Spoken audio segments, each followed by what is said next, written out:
And finally, I have found the peace I was looking for in the wrong things.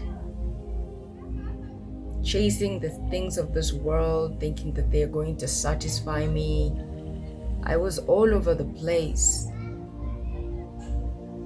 And you know what? I'm always telling people, you just never know how much you needed Jesus until you meet him, until you have an encounter with him.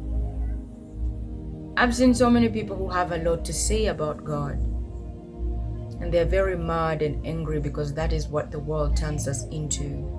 But the moment you meet him, that's when you just see that, oh, I've been so foolish. Why have I been looking for this peace he's giving me in the wrong things? You see, the Bible says that a fool will go out there and do things that are going to cause him or her pain. And then he or she will turn and say, God, you did this to me. I was that fool for a very long period of time. And even if you guys have a lot to say because you have not tested him, you know, the Bible says that, in fact, it's God speaking in first person. Test me and see that I am good. Test and see that the Lord is good. He's telling you that you don't know how good I am. So test and see first. And that's why I have said, no one knows how much they need Jesus until they meet him. And that was me. God was with me for so many years when I didn't care. I remember one time when I was reading the Bible, when I had just started reading the Bible, and I landed on this verse where Jesus is saying, you never chose me, I chose you. And I just remember I started crying because I'm like, thank you. Even in my foolishness, when I was out there doing all the things that you have said I shouldn't do, you had already chosen me in advance. Now I understand. Finally, I understand what I needed. I needed Jesus. And now I see why he says, lose your life to get a meaningful life. He gives a meaningful life. You see all those things you're chasing out there, the girls, the women, the men. And you just know deep down, the more you chase those things, the hollow you become, the more empty you become, you know. The more you distance yourself from God, the more empty and hollow you become here. Just like fish needs water, we need God to survive. And you know, people would come here and say, you know, but I know people who don't have money, people who have money but they're thriving.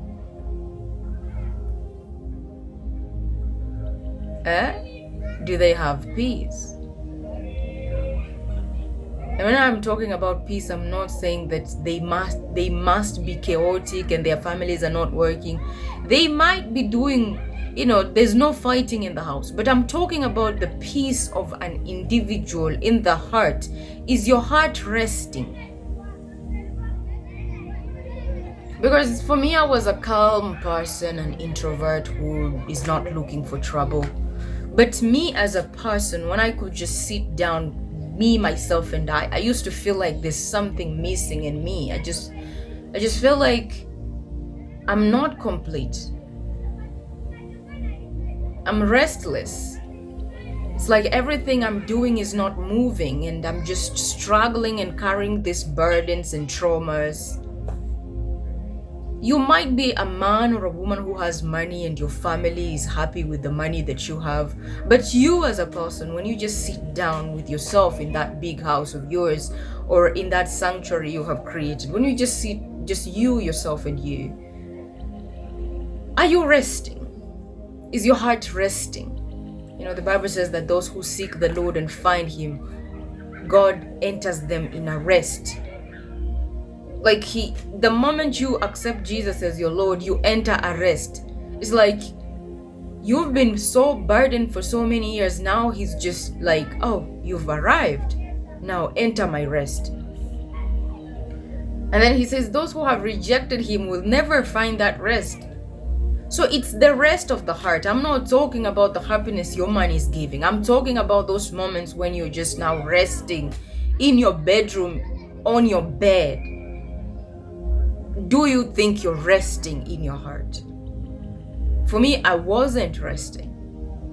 And finally,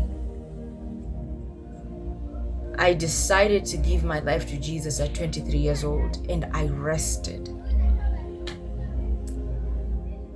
Finally, I have found my Jesus. I don't know why I'm getting emotional.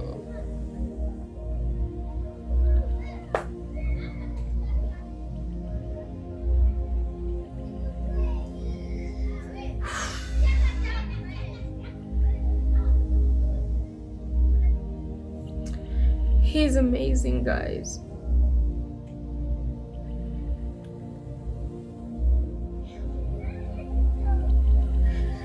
And you know what? Sometimes I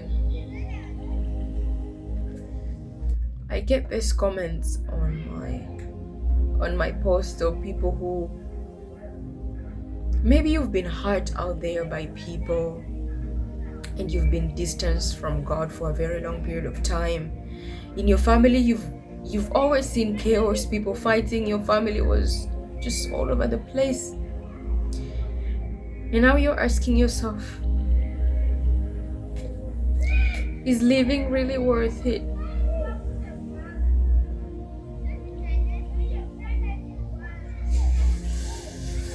Oh my gosh. But I'm just here to assure you that there's rest in the Lord. That it doesn't matter how, I don't know what you have committed out there, or what people have done against you, and now you just feel like you're very angry at God. Jesus is saying there's rest in God. You know, when I was far away from God, I used to think that God has abandoned me, but no one had actually preached the gospel to me and told me that actually God has already done his part. He's just waiting on me to decide, like, are you coming back home? And so most of us have rejected the gospel. We have rejected Jesus. And now we are outside Jesus, creating this world of sin and wanting to control our own lives and leaning not on God's understanding. And then when things happen again, as we say, oh, he rejected us. And I know some of you, maybe your family was broken. Maybe your parents, your parents, you know, when a generation rejects God, the next generation will suffer because of what that generation did. And then the next generation, if no one wakes up and say this stops with me, then there will never be change. So if because, you know, people who are raised by single mothers like me, we just grow up thinking like, what is this life all about? Like,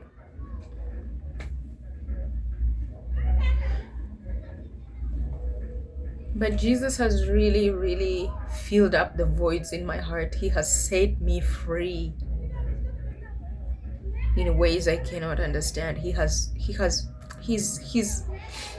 my anchor right now.